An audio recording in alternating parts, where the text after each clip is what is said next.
Second equation of motion में हमने ये फाइंड करना है कि जब बॉडी पॉइंट ए से बी की तरफ मूव कर रही थी यूनिफॉर्म एक्सेलरेशन से, तो उसने टोटल एरिया कितना कवर किया था। हमने ये एरिया फाइंड करना है। तो टोटल एरिया हमारे पास क्या होगा, एरियाज का सम लेंगे, एक ट्रायंगल का एरिया लेंगे और दूसरा रेक्टेंगल का एरिया लेंगे। तो ट्रायंगल का एरिया देखा जाए तो ओ ए सी डी बनता है, ओ से ए तक और सी से लेकर डी तक।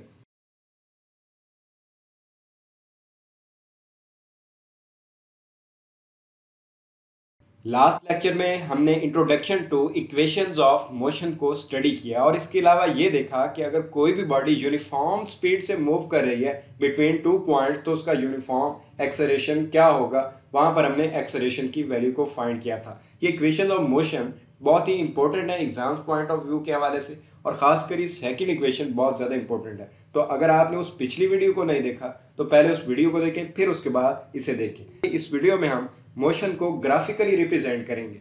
ये एक स्पीड टाइम ग्राफ है। स्पीड को अलॉन्ग वाई एक्सिस लिया गया और टाइम को अलॉन्ग एक्स एक्सिस लिया गया। ओ से लेकर ए तक बॉडी की इनिशियल वेलोसिटी है। जब बॉडी ने मूव किया तो कुछ ना कुछ वेलोसिटी गेन की, जिसे कहा जाता है इनिशियल वेलोसिटी, और पॉइंट बी पर बॉडी की मैक्सिमम वेलोसिटी होगी, जिसे आप वी एफ से शो करेंगे। तो बी और सी ये गेन इन स्पीड को शो कर रहा है। सेकंड इक्वेशन ऑफ मोशन में हमने ये फाइंड करना है कि जब बॉडी पॉइंट ए से बी की तरफ मूव कर रही थी यूनिफॉर्म एक्सेलरेशन से, तो उसने टोटल एरिया कितना कवर किया था। हमने ये एरिया फाइंड करना है। तो ये पॉइंट ए से लेकर बी तक स्लोप है, जो ये शो कर रही है कि बॉडी यूनिफॉर्म एक्सेलरेशन से पॉइंट ए से बी की तरफ मूव कर रही थी। उसके नीचे ये डॉटेड लाइंस हैं, ये एरिया को ड्रा किया गया है कि ये फाइंड किया जा सके कि बॉडी ने एरिया कितना कवर किया। तो एक ट्रायंगल है और एक रेक्टेंगल है। पहले इन्हें सेपरेट कर लेते हैं। एक ट्रायंगल है और एक रेक्टेंगल है। इन दोनों का अगर एरिया देखा जाए तो ट्रायंगल का एरिया इक्वल होता है 1/2 multiply by length multiply by width, और रेक्टेंगल का एरिया होता है लेंथ मल्टीप्लाई बाय विड्थ। तो पहले ट्रायंगल का एरिया को देखते हैं कि इसमें लेंथ कौन सी है और विड्थ कौन सी है। जस्ट फार्मूलाज में आपने वैल्यू को पुट करना है। अगर इसकी लेंथ को देखा जाए तो वो along Y axis gain in speed से शो हो रही है, मीन्स के 80 यहाँ पर लेंथ है। और अगर विड्थ को देखा जाए जो कि टाइम के लिए शो की है, तो ओ से लेकर डी तक ये विड्थ है जो कि टाइम को शो कर रही है।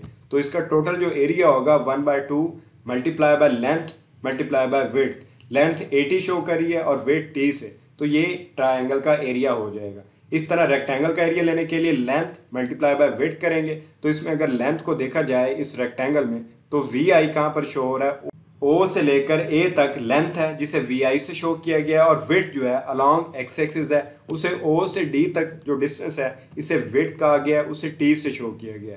तो टोटल एरिया होगा लेंथ मल्टीप्लाई बाय विड्थ, और जो ट्राइंगल का एरिया होगा half length multiply by width, जो कि मल्टीप्लाई होगा टाइम मल्टीप्लाई बाय 80। इसे हाफ 80 स्क्वायर भी लिखा जा सकता है, या आप इसे सेपरेटली भी लिख सकते हैं। अब होगा क्या कि हम इन दोनों का एरिया लेंगे और इन्हें ऐड कर देंगे। ट्रायंगल का एरिया लेंगे और रेक्टेंगल का एरिया लेंगे और टोटल एरिया को ऐड कर देंगे। असल में ये वो एरिया होगा जब बॉडी ने पॉइंट ए से बी की तरफ मूव किया तो टोटल एरिया कितना कवर किया।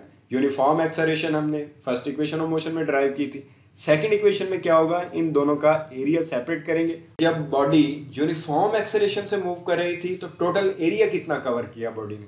अब सेकंड इक्वेशन ऑफ मोशन को ड्राइव करते हैं और टोटल एरिया को फाइंड करते हैं। In speed time graph total distance covered by body is equal to the total area O A B D. तो टोटल एरिया को देखा जाए तो ओ से लेकर ए तक, ए से बी तक और बी से डी तक ये टोटल एरिया है जो बॉडी ने कवर किया है। असल में बॉडी ने पॉइंट ए से बी की तरफ मूव किया था, लेकिन उसके डाउनवर्ड देखा जाए तो एरिया कितना कवर किया, तो टोटल एरिया है ओ ए बी डी। तो in speed time graph total distance covered by body is equal to the total area O A B D. तो टोटल एरिया हमारे पास क्या होगा, एरियाज का सम लेंगे, एक ट्रायंगल का एरिया लेंगे और दूसरा रेक्टेंगल का एरिया लेंगे। तो ट्रायंगल का एरिया देखा जाए तो ओ ए सी डी बनता है, ओ से ए तक और सी से लेकर डी तक। अगर रेक्टेंगल का एरिया देखा जाए तो वो बनता है ओ से ए तक, ए से सी और सी से डी तक। इसी तरह ट्रायंगल का एरिया ए बी और सी, ये ट्रायंगल का एरिया होगा, और रेक्टेंगल का एरिया होगा ओ ए सी डी। पहले एरिया ऑफ रेक्टेंगल को फाइंड कर लेते हैं। जो रेक्टेंगल का एरिया फाइंड करने के लिए सिंपल हम लेंथ मल्टीप्लाई बाय विड्थ करते हैं। तो लेंथ की जगह पे ओ ए लिख दिया, ओ से लेकर ए तक ये लेंथ है और विड्थ है ओ डी। अब अगर ग्राफ में वैल्यू देखी जाए, ओ से लेकर ए तक इनिशियल वेलोसिटी है और ओ से डी तक टाइम शो हो रहा है, तो टोटल एरिया क्या आ जाएगा, V I multiply by T, ये हो जाएगा एरिया ऑफ रेक्टेंगल।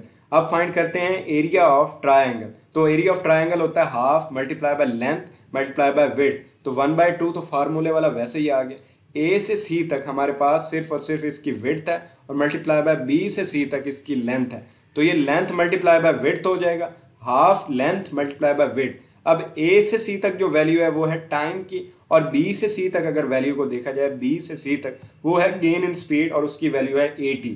तो जब इसमें वैल्यूज को पुट करेंगे तो हाफ 80 स्क्वायर भी लिखा जा सकता है और हाफ टी मल्टीप्लाई बाय 80। ए से सी तक टाइम, क्योंकि अलॉन्ग एक्स एक्सिस हमेशा टाइम लिया जाता है, ए और सी को रिप्लेस कर देंगे टाइम के सिंबल से और बी और सी को रिप्लेस कर देंगे इस गेन इन स्पीड वाले सिंबल से, जो कि इक्वल टू है 80। तो जस्ट बी एंड सी की जगह पर 80 आ जाएगा और ए और सी की जगह पर जस्ट टाइम आ जाएगा, हाफ टी मल्टीप्लाई बाय 80 हो जाएगा। अब होगा क्या, टोटल एरिया लेने के लिए इन दोनों के एरियाज को हम जस्ट ऐड कर देंगे, area of a rectangle plus area of a triangle. तो एरिया ऑफ ए रेक्टेंगल को देखा जाए तो वो था हमारे पास V I multiply by T. Total area को फाइंड करने के लिए एरिया ऑफ ट्राइंगल और एरिया ऑफ रेक्टेंगल जो हमने फाइंड किया है, इन दोनों को ऐड करेंगे और सम अप करने के बाद फाइनल इक्वेशन आ जाएगी। अब ये जो एरिया ऑफ रेक्टेंगल और एरिया ऑफ ट्राइंगल की वैल्यूज हैं, इन्हें इस फाइनल इक्वेशन में ऐड कर देंगे। अब एरिया ऑफ रेक्टेंगल की जगह पे क्या आ जाएगा, जस्ट वी आई टी आ जाएगा और एरिया ऑफ ट्राइंगल की जगह पे हाफ टी मल्टीप्लाई बाय 80 को पुट कर देंगे। टोटल जो डिस्टेंस था उसे ऐसे रिप्रेजेंट किया, V I T area of rectangle है और हाफ टी मल्टीप्लाई बाय 80 ये एरिया ऑफ ट्राइंगल है। तो होगा क्या, final result S is equal to V I T plus half 80 square. तो इस तरह हम सेकंड इक्वेशन ऑफ मोशन को यूज करते हुए किसी भी बॉडी का एरिया फाइंड कर सकते हैं जब वो यूनिफॉर्म स्पीड से मूव कर रही थी, और जो उसका यूनिफॉर्म एक्सेलरेशन था वो हमने फर्स्ट इक्वेशन ऑफ मोशन में ऑलरेडी ड्राइव कर लिया है। इस इक्वेशन में जस्ट हमने एरिया देखना है कि जब बॉडी यूनिफॉर्म एक्सेलरेशन से पॉइंट ए से बी की तरफ मूव कर रही थी तो टोटल एरिया बॉडी ने कितना कवर किया। हमने एरिया के लिए पहले ट्राइंगल का एरिया सेपरेटली फाइंड किया, फिर रेक्टेंगल का, और दोनों को लास्ट में सम कर दिया और इस तरह हमारे पास टोटल एरिया आ गया जिसे हमने एस से शो किया। तो टोटल डिस्टेंस जो बॉडी ने कवर किया है वो equal to as sum of the area of rectangle and triangle. अगर आज के इस टॉपिक में किसी भी पॉइंट पर आपको समझ नहीं आए तो उसके बारे में कमेंट सेक्शन में लिखकर ज़रूर पूछें।